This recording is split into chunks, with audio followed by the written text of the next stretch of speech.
एक बार क्या हुआ, एक गांव में एक व्यक्ति बड़ा बीमार था क्योंकि उसे टीबी था। बीमारी ज्यादा बढ़ने की वजह से वो अपने गांव के ही वैद्य के घर पे पहुंचा।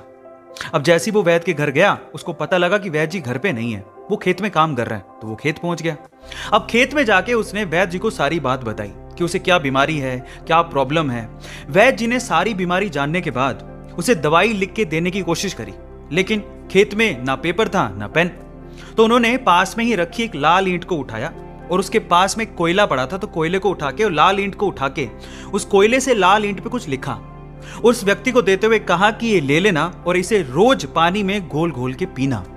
अब प्रॉब्लम यह थी कि वो व्यक्ति अनपढ़ था, वो वैद्य जी की बात को ठीक से समझ नहीं पाया, लेकिन वो उस ईंट को लेके घर चला गया और 3 महीने बाद वापस लौट के वैद्य जी के पास आया और कहता है कि वैद्य जी, आपके द्वारा दी गई दवाई से मैं आधा तो ठीक हो चुका हूं। अगर आप मुझे वो दवाई दोबारा दे दें तो शायद मैं पूरा ठीक हो जाऊं। तो वैद्य जी ने कहा, मैंने तुम्हें दिया तो था। तो व्यक्ति क्या कहता है, ध्यान से सुनिएगा। वो व्यक्ति कहता है कि ईंटें तो हमारे घर पे भी पड़ी हैं, लेकिन उस ईंट पे जो आपने मंत्र फूंक के दिया था, अगर वो दे दें तो मेरा काम बन जाए। तो वैद्य जी हैरान रह गए। उन्होंने पूरी बात पूछी तो पता लगा कि वो व्यक्ति पिछले 3 महीने से उस ईंट को पानी में घोल घोल के पी रहा है, लेकिन फिर भी वैद्य जी ने उसको कुछ नहीं कहा, सच्चाई बताई नहीं। पता है क्यों? क्योंकि उसे उस इलाज में विश्वास था और वो ठीक हो रहा था। वैद्य जी ने फिर से ईंट ली और फिर से उस ईंट पे कोयले से दवाई लिख के उसे दे दी और वो बंदा पूरी तरह से ठीक हो गया।